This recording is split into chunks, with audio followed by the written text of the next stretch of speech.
Hey YouTube, what is good? So this week I'll be showing you how I've created these images and of course some behind the scenes footage. So let's roll that intro and let's just get started.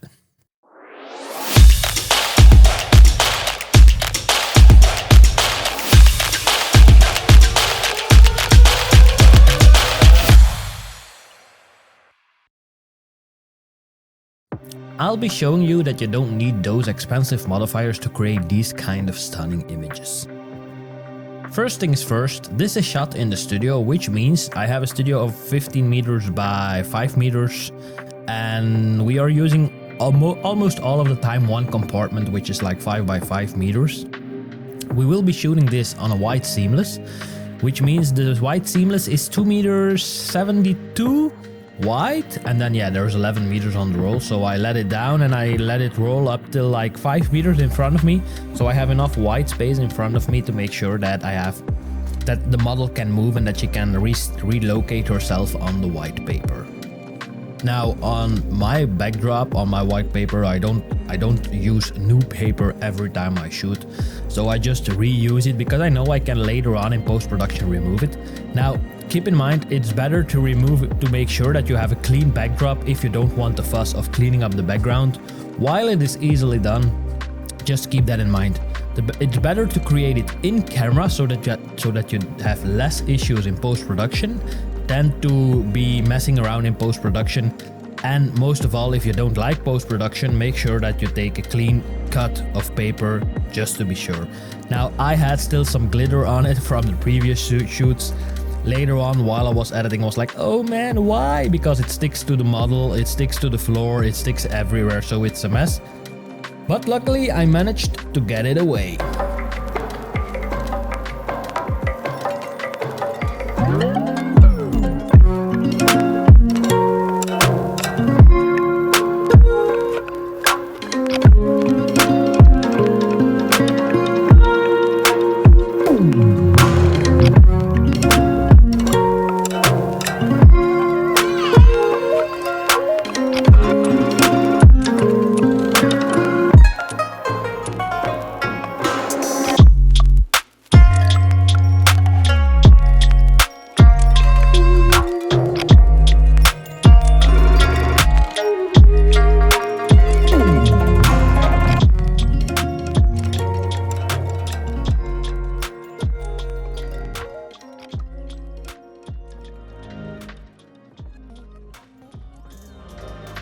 As you can see, there is just only one light we are using during the shoot. It's an Elinchrom ELC 500 watts, so the pro strobes, and they allow us to have enough power in the studio. You don't need 500 watt seconds. As you can see in the footage, it's just a one light setup aimed in a 45-degree angle towards the model. The first setup was just a normal octa box, a deep octa, which is like 1 meter in diameter, and that's it, just to make everything lit evenly. The other one we will be talking about later on is a reflector, which is like an 18 centimeter dish or a 21 centimeter dish, but I'll be showing you that later on. So first things first, we did just a basic setup, which was an octa, a deep octa, aimed at a 45-degree angle, and that's it. About a little bit further away from the white background, because the further away the strobe is, the more spread of light you will have. So that's something to keep in mind, because the fall off will be quicker than if the light was close to the model. Now the moodier images, they were created, like I mentioned before, with an open reflector, which is something like this. This is the 18 centimeter, and then we have a bigger one, which is the 21. They are both silver inside, so that's why it creates that high reflective kind of vibe in the images. Just keep in mind, this is hard light. Hard light is a mess in post-production because it creates harder shadows. Now, it really depends on the vibe you want to go for, but if you know that the model doesn't have perfect skin, keep in mind if you use this setup, post-production will be a lot worse than just having flat light.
these kind of setups, it is important to use grids, because with grids, which are just like, you can see, these are grids which allows us to focus the light.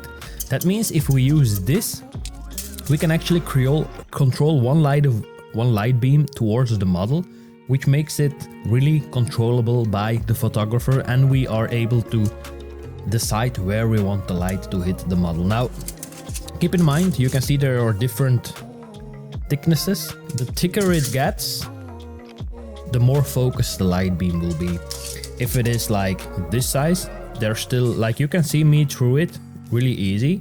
If I take the thicker one, you can see that I start to be like, yeah, you don't see me at every point. So it's the same with light. The thinner it is, the more light will get through it. The thicker it is, the less light will get through it. These are the more expensive parts from the setup, because this, most of the time you get included with the strobe. These can get a little bit expensive, and the more you want to focus the light beam, so the thicker you want them, the more expensive they will become. But yeah, it's just one investment and you buy them and it's for life, so keep that in mind. On to the next part. Because we are aiming or focusing a light beam onto the model, that means if the model is like straight on, the light hits her from this side, there will be no light on this side. That means on this side we will be using a reflector screen with the silver side to bounce some light back. So it's like the light coming in, it bounces on this screen and it bounces a little bit light back into the model. This way you get a balance between the shadow part and the lit up part, just to make sure that the face is not like split up in half, that this is light, this is shadow. You want to use like some sort of reflective material to bounce some light. Now if you don't have this, you can always use like a styrofoam, something white that or silver that reflects light. Don't overthink it. It's just like it needs to be able to bounce light. Even a white sheet would be more than enough to bounce some light back. Now, because I'm talking about silver, the level of reflection will be higher than if you're using white, because that will be softer. Again, depends on the vibe you are going for.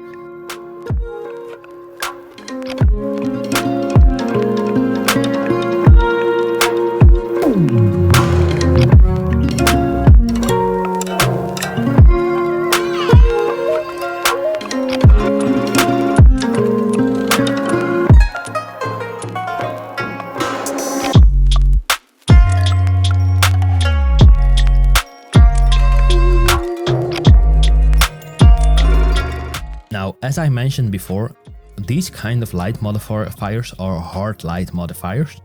That means they create really hard edges, shadows. So when you have a light strobe aimed at a 45-degree angle with the nose, you will get like a really hard defined shadow next to the nose.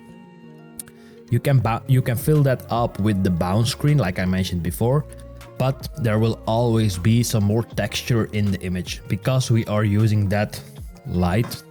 Now, a good thing about these is you don't have to put your strobe like at maximum power. Even like a third power is more than enough, because they have a high intensity reflective material inside, which means that they augment the light power like a lot. Now, if we go back and we think about the hard light, like I mentioned, keep in mind that if you decide to go for hard light and the model doesn't have that good skin texture, it will be more work in post-production. Now, you as a photographer decide if you want to put more time in the images or not. For me, it's not an issue because I like to be doing post-production and I like to shoot images. So that's like a personal preference. Now, keep it in mind, like I said, or you will be like, oh no, why did he do that? Use grids, use reflectors, but post-production is part of the game. Now, for the backdrop, remember, keep it clean. Make sure that you're using a new piece of paper, that you don't have any footprints on it. There is a quick fix in Photoshop which can be done with a median filter. Let me know below if you want to see how this is done or how you can quickly fix a backdrop in post-production, and then I'll gladly record a video.